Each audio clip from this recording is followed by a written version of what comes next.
What's going on, everybody, and welcome back to the channel. If you haven't already, please hit the subscribe button, as I am trying to have 1,000 subscribers by December 2021. This is my second YouTube channel, and I'd like to try and get it monetized as I go through. It's kind of mostly vlog style, but kind of life updates along the way with showing you how to do stuff, and plenty of projects. And then eventually later this year, hopefully it turns into more traveling the country, as you'll see later. But today, I believe the guy is coming to pick the lift up tonight that he paid for. And also we're going to try and get this motor swap done on this boat. This is our jet boat, riverboat here. I got everything prepped, but I'll go through and show you everything I did here. We're putting just a newer Evinrude E-tec on it, so it's going to be super easy. Plug and play everything. It's going to be great. Probably the easiest swap I've ever done. So, let's get to it. Alright, so when swapping any outboard motor, this process is going to be virtually the same, except it's just going to look a little bit different depending on the brand. So first thing you need to do to swap, the easiest thing, just take this nut loose over here on the steering cable, and there'll be a nut under here also, so then you can just pull that off. The motor should spin freely. Then you can kind of just tap that over,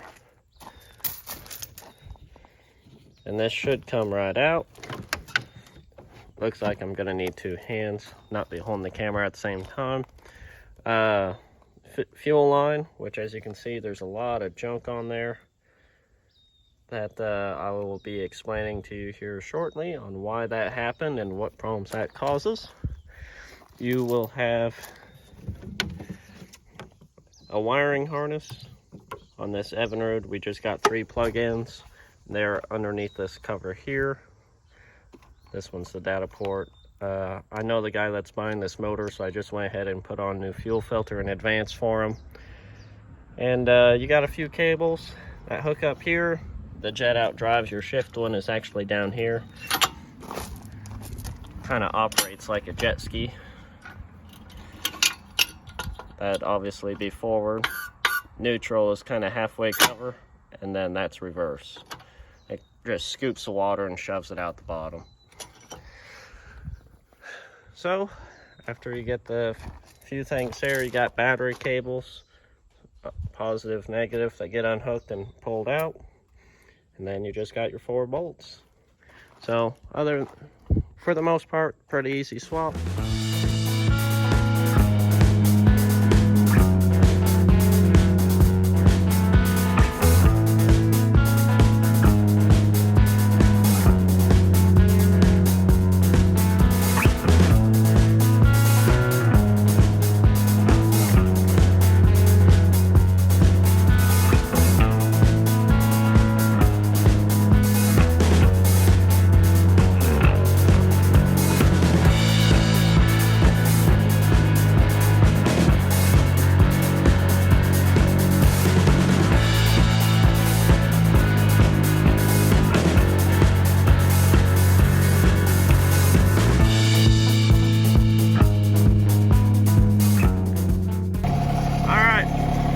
That easy. We got the motor off. Go ahead and get these bolts out. We'll set them there for later. Alright, let's go get this baby laid down.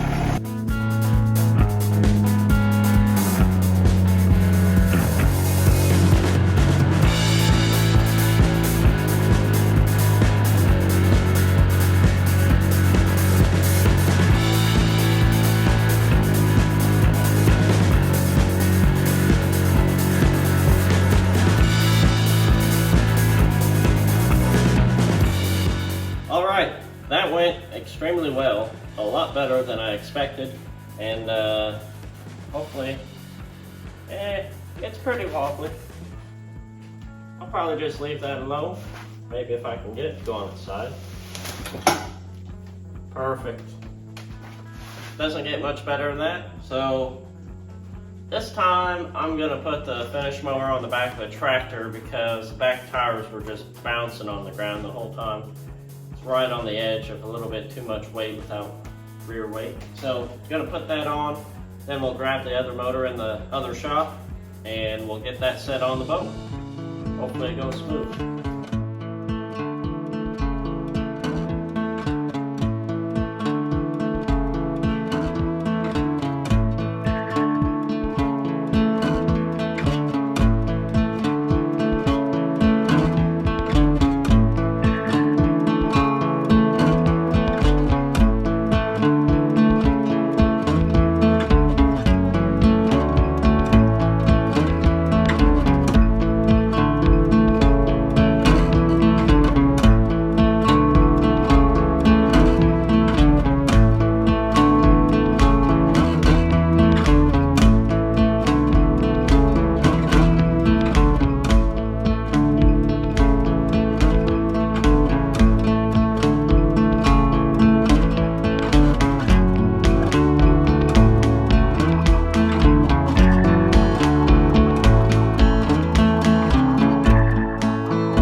Alright everyone, so as you can see, it is that easy to swap motors.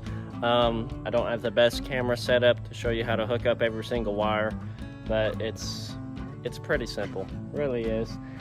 Little trick there, as you can see, I adjusted the trim when I hooked the jump back to it to get this to match the same angle as the boat. Makes it about 1,000,000 times easier on swapping these all out. I'll probably do a little bit of maintenance to this real quick since it's here, and then get it on its way. Hopefully I can get that steering cable in, since I forgot to do that when I installed it. Alright, we got everything on the new motor ready to go, I believe. We got a new fuel filter on there. I just went around and did basic maintenance on it, which I'll show you. I got the oil reservoir topped off, ready to go. Fun fact with these Evinrude E-tecs, they actually have a few different versions of oil you can run. But if you run whatever you put in there, the computer has to be programmed for it. We always just run TCW3, just the regular stuff because you can find it anywhere. But Evinrude does have specific stuff where it's supposed to be more efficient and all that crap. But so before you start just switching oils around, make sure it's programmed for it. One thing I forgot to show you, you see the chunks inside that fuel line? Almost all new boats and anything you can buy at Walmart has this cheap fuel line. It all has that liner in there, and it's known to break down, and it clogs everything up, causes a lot of problems, especially if you have carburetors. So I recommend using this fuel line right here. Just the normal black liner inside. Well, it's not really even a liner, it's just part of the hose. This gray color supposedly means it's marine grade for the sun, all that crap, but that's what I highly recommend always swapping to. Don't buy the junk at Walmart otherwise, because honestly, it can be junk coming off the shelf. If it has age on it, it's not going to work. But if I show you that little tip also. So this, even though it looks good, it's junk. Got the battery connectors on, we got a fresh battery hooked up to it, we got everything greased up, ready to go, steering hooked up, ready to go. Got it running on an auxiliary tank right now because that one was full of water and I don't have any fresh gas to put in it. So auxiliary tank, I'll get the water turned on and we'll see if it starts. Alright, first attempt on startup. Lights turn on.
Well, that about covers it for this video. So that kind of shows you the basics on swapping an outboard motor in general. This one specifically, Evinrude E-tec 90 horse. I guess something I should mention, a lot of people may think, well, why in the world would you just swap it out for another Evinrude? Well, the white one here is, I think, from 2006, is what it says on the sticker. And this blue one out here is a 2011 model, or 2010, something like that. But it's new enough where it has the updated parts on it, which are a lot easier to get, frankly. And it's still a low-hour machine, and it just sounded real healthy, and it was a decent price, so it was an easy upgrade. Coming up in another video, I'll be showing you how to swap out the lower units. We run this jet drive lower unit, and this one we bought brand new a couple years ago, so it's not very old at all. But that'll be going back on this boat for the river. We don't run props around here because it wouldn't last 5 minutes. So I'll show you how to swap them out, what all is involved there. Again, that's real easy. And then at that time, we'll tidy up the rest of these cables because they do run in different positions. But for today, we made good progress on the jet boat. So we'll catch you on the next video, and on that one we'll probably take it out for a test drive, see how it does.